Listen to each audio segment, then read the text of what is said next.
If you do this, first-hand experience with corporate negligence on such a grand scale may convince mankind to enact harsh restrictions on human enhancement research. Are you sure this is your choice? Now, simple consideration tells us that this lie can't hold any water for logical, logistical, and forensic means, but let's believe it does. How exactly is a global shipment of bad neuropozyne related to a first-hand experience of corporate negligence?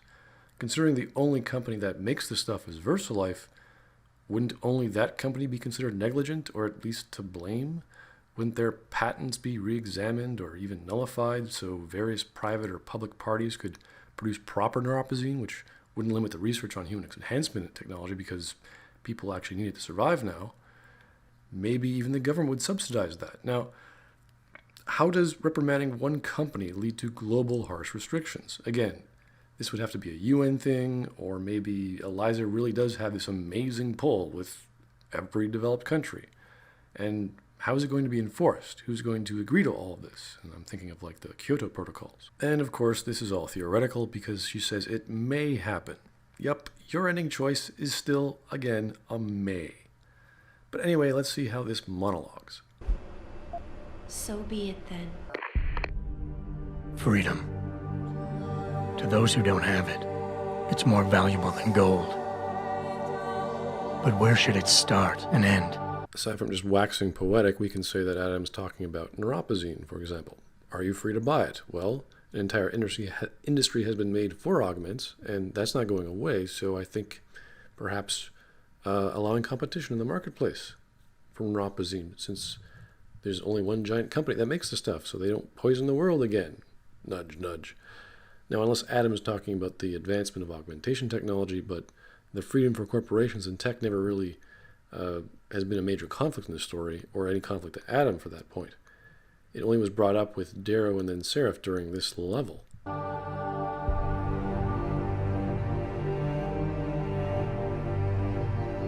We humans often think we have the right to expand, absorb, convert, or possess anything we need to reach our dreams. Wow, great generalization there. That sounds like we're bacteria. Because people have dreams, we often do whatever it takes to get them. Okay, since when did getting a prosthetic arm turn you into Genghis Khan? But time and time again, hasn't this led to conflicts with others who essentially believe the same thing? Okay, in what context? There's always going to be conflicts, arguments, and disagreements. So while Adam did make a true statement, that's really not a bad or a natural thing. But more importantly, what does this have to do with freedom? Is one government or a competing augmentation company monopolizing the entire industry? Okay, VersaLife technically is, I guess, since they're the only ones making the neuropozyne. So if you take away their patents and other companies can produce it, this fake problem of drug poisoning will go away. Congratulations, Illuminati. And of course, they have pictures of ground wars, which does not really relate to what Adam is talking about. How does a battlefield place where people believe the same thing? I don't know. At most, they could, want the same land, but that's like fighting over resources, not, hey, let's share. It's the opposite of sharing. It's taking things by force. What are you talking about here, Adam? Looking back on the challenges I faced, You were challenged by an orthodox religion? at the way I often resolve them, I realize morality can become our saving grace. Okay, we went from dreams by humans are often destructive, people are in constant conflict with each other, and there's pictures of war to show it, even though both sides believe the same thing somehow, yet morality is our saving grace. Okay, can you please explain these three completely separate topics, Adam? How do these relate? How is morality going to be our saving grace from our do-anything attitude to achieve our goals and not having ground wars over land when we believe the same things? These ideas could be connected, but I'm just not seeing it. Most of the time, didn't I try to keep my values in mind, knowing how my actions would affect others?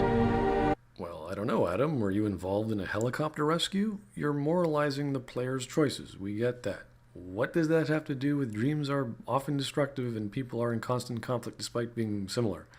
Because you uncovered a global conspiracy and you allowed people to live?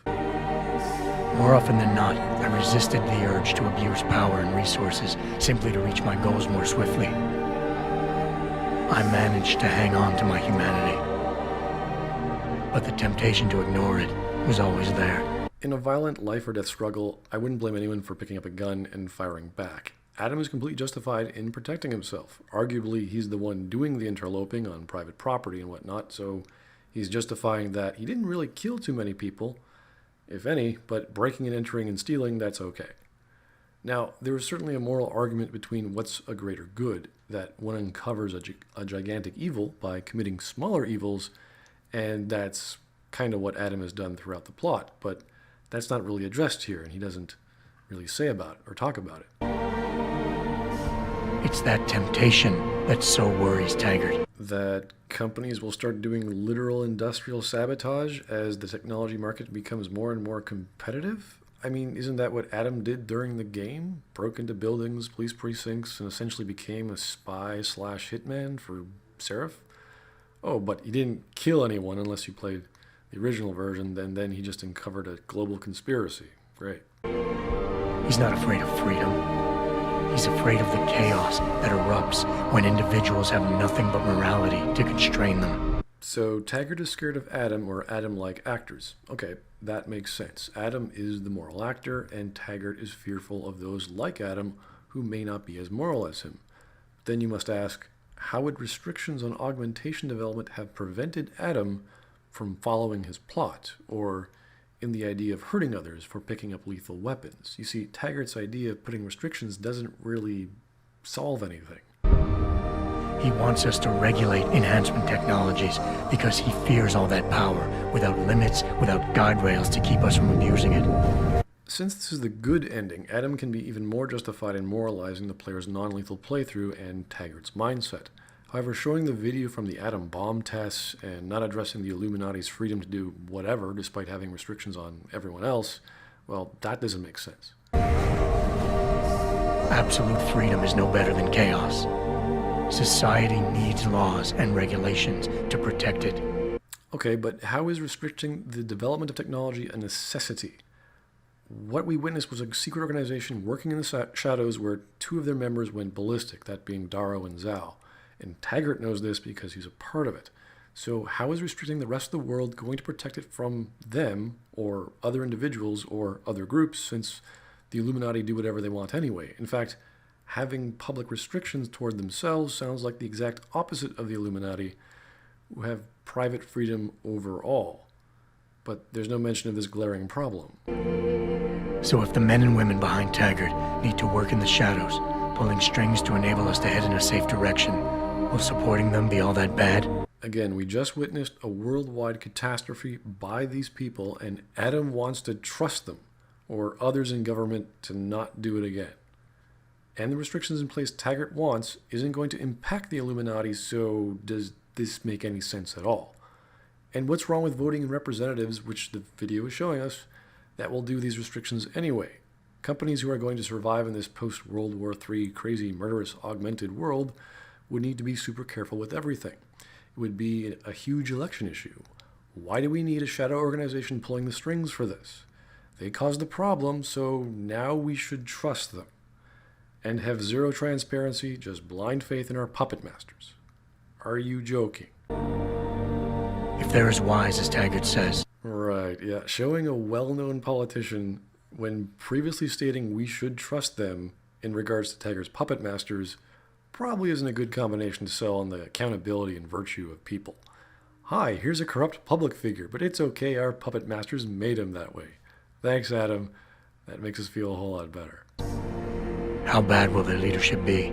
If Darrow and Zhao is any example, then their leadership would be horrible. They caused all this crap to happen. How are they wise when they nearly killed all augments on the planet? The only two wise people here, or at least non-crazy, if we can say that in comparison, are Taggart and Seraph, and Seraph completely disagrees with Taggart.